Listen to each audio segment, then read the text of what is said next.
get back here. Oh, tour out there. We're going to be closing your doors down. Be your last chance at civilization for 2 whole weeks. Well, gentlemen and my friends, good morning and welcome aboard Kilimanjaro Safaris. My name is Nick and I'll be your game driver for this exciting 2-week adventure out here in Harambe Wildlife Reserve. Folks, you're taking any pictures or videos, hang on to your cameras. Harambe's not going to allow me to stop for anything that falls out of the vehicle. Right up above you, beautiful animal spotting guide. You may not see them all, but we've been getting pretty lucky out there lately. Harambe Wildlife Reserve was established in 1971 to protect the local wildlife. Now, over the years, animals have become less afraid of humans. That's great for us, but unfortunately, it does make them a very easy target for poachers, illegal hunters. That animal, by the way, that's carved out, that's a sable antelope. It's the official emblem. All right, guys, in Swahili, the word for let's go is twende. You ready? Into a little artillery forest we go. Pay particular attention around the bushes and the trees along the line out here. You never know what you're spotting after a while. Hopefully he's walking out. He's going behind the bush back there. Okay, take a look at the other one. Looks like the back end of a zebra, the legs of a zebra. That's called the Okapi. Now, many people think the Okapi is related to the zebra. Well, it kind of looks like half of one, but it's got nothing to do with the zebra. It's the only living relative of the giraffe. Let's see if we can find one for you. Black rhinos go about 3,000 pounds apiece. They have a very thick hide from front to rear. Ah, look at that big boy. He's chopping away right there on a log of some sort. He can run about 35 miles an hour once he gets fully galloped. Wow. Even though they look indestructible, they're one of the most heavily poached animals in all the world. There's only about 5,000 of them left in the world. All for that horn at the end of their snout. Along the left-hand side, you see 4 yellow-billed storks. Those are obviously the ones with the yellow bills. Scavengers in the forest.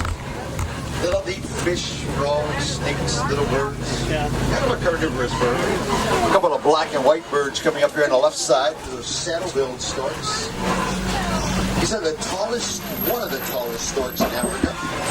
They stand 5 feet tall. Right now, they're actually sitting on their knees. See their knees pop out forward.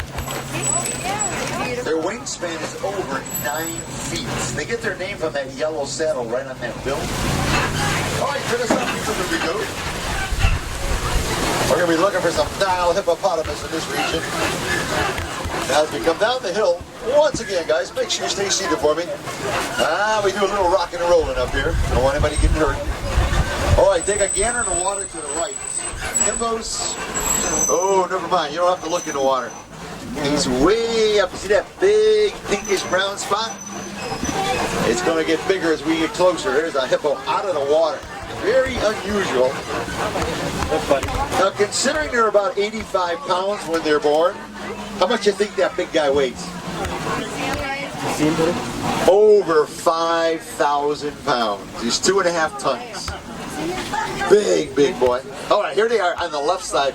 This is how you normally see hippopotamus. Hippos are nocturnal feeders. They wander the shoreline at night. They eat over 150 pounds of grass every night. And they hold their breath in the water almost 8 minutes. The big white birds on the island are big-backed pelicans. Okay, here's the hippo. Look at that. 1, 2, 3, 4, 5, 6. Up for air. See that? Take a breath of air. Down we go. See you in about 8 minutes. Oh, no, look at this. Nile crocodiles. Ooh, those big bad boys can take down prey bigger than them. Wildebeest, zebras, no problem. See a bunch of them have their mouth open? These are cold-blooded reptiles, so what they're doing is called thermal regulation. They're expelling heat from their body. They can control their body temperature. 1,200 pounds of pressure if they close those jaws. Uh-oh, look at that. They're on the move. Ooh. They're not sleeping, that's for sure. Oh, I don't think you want to have that food. Oh, no. Not be part of that food chain. All right, guys, we're going to leave the lush green forest of Ituria. Head to the open spaces of savannah. We're going to see a totally different ecosystem along with different animals. Now, speaking of different, as we come around here to the right side of this opening, take a look at this really cool looking tree. That's an ancient baobab tree, also known as an upside-down rooted tree. Ah, it's kind of like somebody forgot to plant it the right way. And folks, look at that. The beautiful and majestic savannah, all part of the Serengeti grasslands. This, my dear friends, is the wild and beautiful Africa. We're working so hard to try to conserve our very tall giraffe up there on the right side. We'll get around there. I think you'll get a much better closer shot. Oh, now look at this on the left side, hiding in the trees. 1 and 2. Oh, there's a third one back in there. These are Patterson's eland, very large tan antelope. Elands are the largest species of antelope in Africa. And just chewing away right there. Those are all 3 females. They don't have that very large neck that the males have. All right, we're going to be surrounded by giraffes here, folks, in a second. Oh, yeah, here we go. Okay, now, take a look at the first one on the far left side. Notice the coat pattern. That is called a reticulated giraffe. The ones closest to us here are Maasai giraffes. Very irregular shape on their coat. Darker color. The one that's, well, about ready to cross or doing something here. All right, come on. What are you going to do? I can't stop here, but I'll go as slow as I can so you get pictures of them. These are all Maasai giraffes. 2 on the left, 3rd one on the right. Ain't beautiful? Baby giraffes when they're born. How tall are they? 6 feet tall. These very large cones are termite mounds. Hard as concrete. Elephants love to use these as scratching posts. Okay, here's a reticulated giraffe. Again, it's the coat pattern and the color that's different. Reticulated giraffes get their name from the Latin word reticulata, which means net, very soft, open net-like pattern. That's a fully grown female. She's about 15, 16 feet tall. Like silver gray animals will be coming up on your right and left side. White-bearded wildebeest. Guys, you're looking at one of the largest migrating herds in the entire world. Over 1.5 million. One, a couple more here, a couple more in the trees here.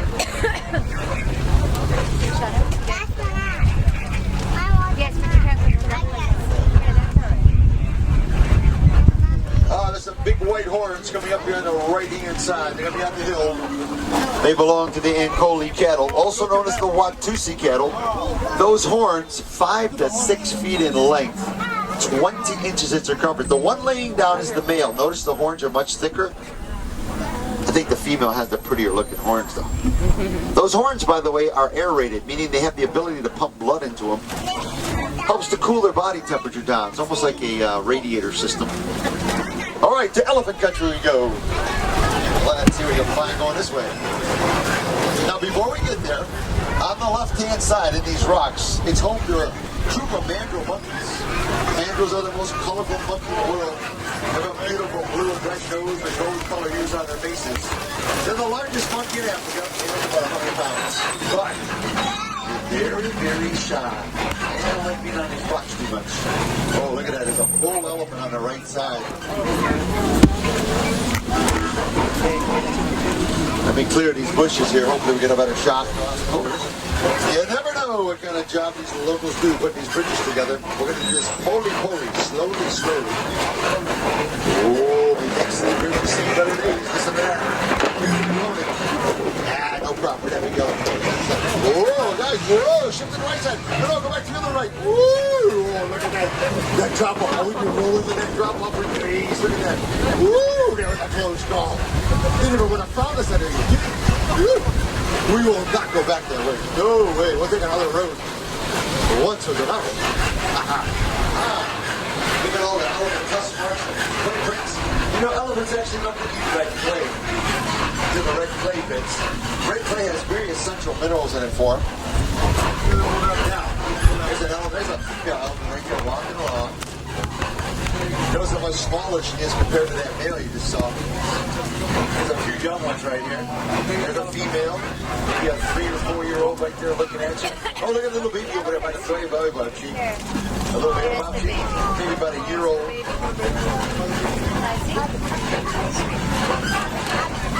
A female elephant, by the way, that's pregnant, the gestation period, you know how long? Close, 22 months. Now back to that cell phone thing. Cell phones and laptops contain a material called coltan. One of the largest producing mines in the whole world is in East Africa, where there's the largest elephant herds. So if we start to recycle a lot of that material, maybe they don't have to mine as much of it. They can protect some of their habitats. The more you know about these great creatures, the better off you are to try to protect them in the long run. The beautiful pink birds on the left side, the taller of the two, by the way, known as the greater flamingo. Little flamingo chicks, when they're hatched, they're a beautiful fluff ball. What color? They're dark gray when they're hatched. Now, if you take a look at some of the flamingos on the island here as we come around, you can see the gray necks, the black and brown feathers. Hard to see that, but those are young flamingos, about maybe 5-6 months old. As they continue to grow older day by day, they'll begin to eat more of the brine shrimp or the krill in the water. That contains a lot of beta-carotene, vitamin A. That's what will eventually give them that beautiful pink color. Ah, it's a cool-looking antelope right here. Scimitar-horned Oryx. They get their name from the shape of their horns, from the ancient Middle Eastern sword, the scimitar. Another one on the other side. Here's the other scimitar. Those horns, by the way, and the scimitars, they get to be about 40 inches long.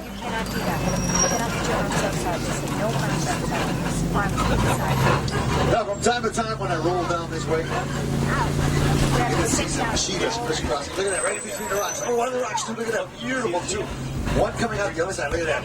Gorgeous, gorgeous cats. One of my personal favorites right there. You're looking at the fastest land mammal in the world. Cheetahs can hit speeds at well over 60 miles an hour at a full sprint. And while they're running, they can use that tail as a rudder, helps to stabilize. They're one of the few cats that love to hunt during the daytime. They rely mostly on their sense of sight, not their sense of smell while they're doing their hunting. There's another cheetah walking down. Look at that. Wow. Awesome sights to see. Very well streamlined. Lion country. Now look at this animal walking along on the left side. That's called an Addax. A-D-D-A-X. Cool looking squiggly horns right there. There's only about 500 Addax left in the world. These guys can go indefinitely, practically all their lives without drinking water. All right, the lions. Look in between the highest and the second highest rock. That's a female lion laying upside down. Yeah, there she is. She turned around for you. Nice and cool in there. Not to worry about it. Into the rocks. Contrary to popular belief, it's the females that do most of the hunting with the pride, not the male. There is a very large, well, it's the butt end of it, but it's a white rhino. He's not turned around. We might get a shot on the other side. All right, there's something. Yeah, look at that. There's a male lion to the left laying down. That's another female lioness right there. Look at that, looking right at you. The male, he's just laying there, he's enjoying the sunshine. No cares. Hey, when the women do the work, why not? Ah, look at this. Mama and her little piglets up here, warthogs. Very intelligent little animal. They use that big snout and those feet to dig out the burrows. And then at night they back in with those razor-sharp tusks hanging out. Here's some ostrich eggs on the left side. They just lay them out in the open like that. About a 3-pound egg. Okay, here's the white rhino on the right again. A little bit. Kind of be obscured by the trees there. Here that the reserve is just put together. They bought a lot of land from the farmers. The reason they did it, there's a very large rumor about zebras that were migrating this way. And you know what? They happen to like this area. So, here are the zebras. All right, little trivia question here. Are zebras black with white stripes, or are they white with black stripes? Take a look at their nose. What color is their nose? Black. They're black with white stripes. How cool is that? No two zebras have identical stripe patterns, kind of like our fingerprints. There they are, some one on the outside. Now, you never want to stand behind a zebra. The reason being, they have an extremely powerful kick. Enough so they can break the jaw of a lion if they get it correctly. Baby zebras, when they're born, within the first half hour, they're up and walking. Within an hour, they're already running with the herd. Survival of the fittest down here. All right, guys, we're at the far western end of the reserve now. 2 weeks kind of goes by real quick out here. Before we get out of here, I want to say Asante Sana to all of you. Asante Sana, by the way, is thank you in Swahili. So my dear friends, Asante Sana to all of you for helping save the precious animals that you got to see today, and hopefully the ones you get to see in the near future. And remember, when you get back home, you too can help conserve the natural habitats and our wild creatures that live in your local area. All right, guys, we're going to be dropping off at the nearest warden's post, and there's going to be a very, very short walk back to Harambe Village. I recommend Pangani Exploration Trail for a little bit more up close encounter with some more animals. Folks, remember, no two safaris are ever the same out here. The animals will make sure of it for you. Now's a good time to check those net bags, folks. Make sure you're not going to leave anything behind. I'm going to be gone for another 2 weeks out here, so you don't want to wait that long. If you haven't been through Pangani Walking Trail yet, it's about a 15-20 minute walk through. You get to see some silverback gorillas, meerkats, naked mole rats. You get to see the Okapis up close. All right, guys, we're cleared into the warden's post. Now, we never say goodbye to our dear friends here in Harambe, but we always say go well, and that in Swahili is kwaherini. So, folks, kwaherini to all of you. Have a great stay here in Africa. Safe travels wherever you're off to next. Watch your hands and feet on that right-hand side. The warden will be opening up your doors for you. Jamba wardens. Kwaherini, my friends. Sunday, guys. Have a great time out there. Bye, my little princesses and princesses.